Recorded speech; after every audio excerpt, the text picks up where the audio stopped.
Hey, all you Splinterheads, welcome back. Thanks for joining. If you're new here, thanks for stopping by. This video is meant to be a start of a short series that is meant to be an introduction for new players. So if you're a long-time player of Splinterlands, this may not be the series to watch for you. Although I hope you watch it, and you may get something out of it. But it's been quite a while since I made any kind of introductory videos, and I feel that amongst a lot of other Splinterlands related content on YouTube, there's not a lot that's dedicated towards new players. And this game is, it can be overwhelming. Even for us guys who've been playing, I've been playing for almost 2 years. There's so much going on in the game that it can be easy to jump into and then get overwhelmed and get freaked out and just want to quit playing.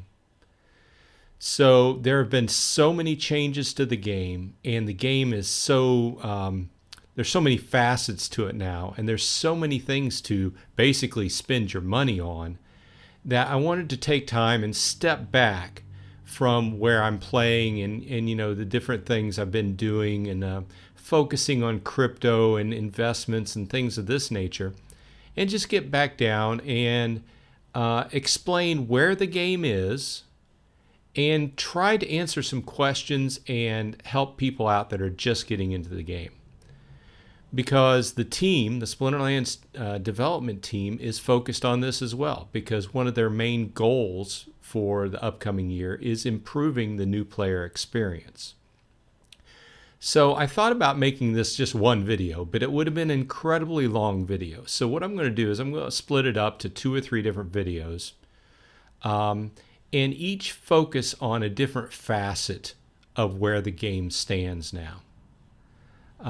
Because let's be real, this game, Splinterlands, is really 3 games in one, if not more.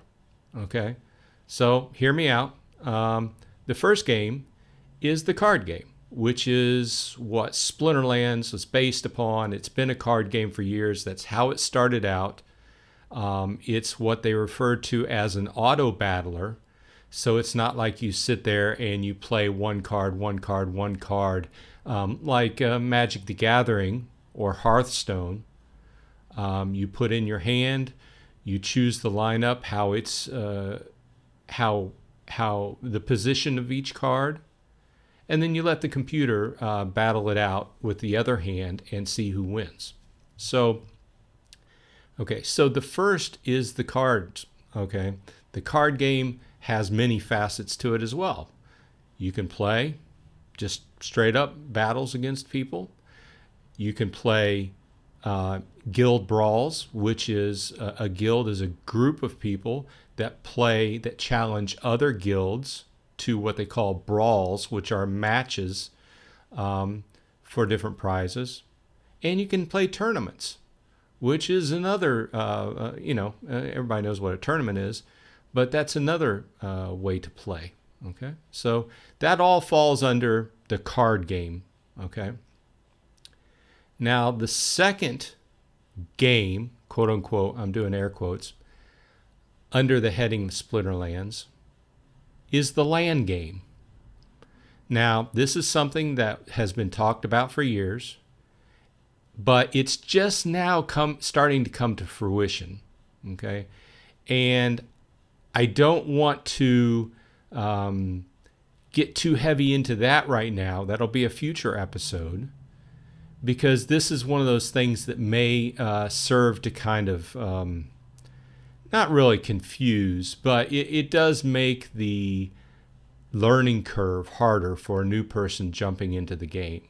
Okay, so the land, let's go ahead and I'll just throw up a little graphics here. So for you new players, this is something relatively new within the last several months that the game has been working on, that the team has been working on. So this is another part. You could theoretically come in and play Splinterlands and just play the land game. Okay, is it fully functioning? No. Now? No. but within the next year, year and a half, it will be fully functioning. They're coming along part at a time, and it's coming along nicely. So, but my main point is, you could come in and just play land as a game in and of itself. Now, future episode, I will go into that and give more details. But that's the second game. I'm holding my fingers up too low for the camera. That's the second game under the hat of Splinterlands, so to speak. The third game is the crypto game. Okay. Now, a lot of you who may have been searching for a video or some information on Splinterlands may have come here because you're interested in crypto and or quote unquote the play to earn games. Now, that's debatable, but we'll talk about that in a future episode. But another part of this game, and I'll throw up another graphic here. I'm on my secondary account here, so this account doesn't have much, but I wanted to show when I start going into introductory explanations, I didn't want to be on my main account, which has a lot of stuff on it, right? I wanted it to be simple, what a new player might see, and be relatively useful for them.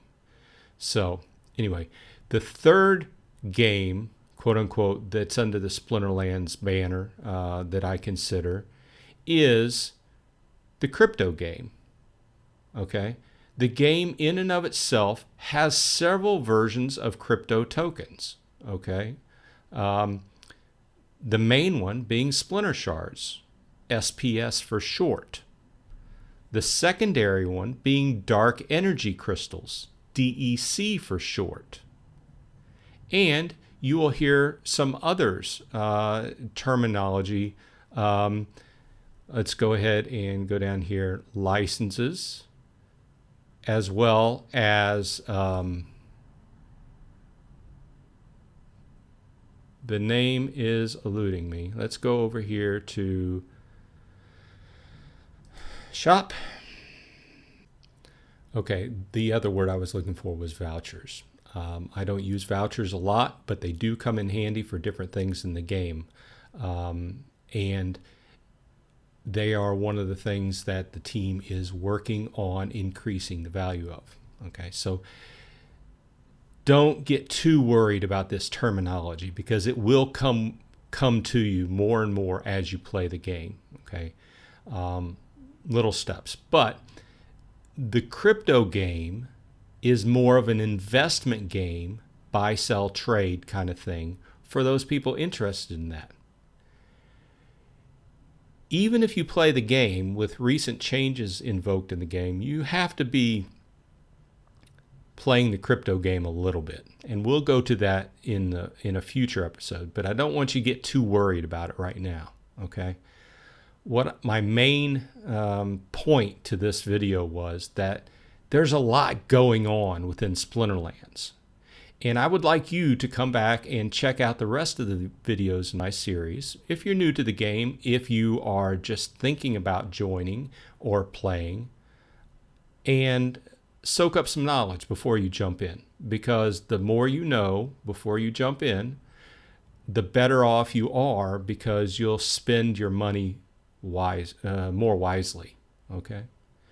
With that said, this is Bronze Dragon. I like to play. I also like to cover Splinterlands related topics on a weekly basis, sometimes more than once a week, and the topics vary.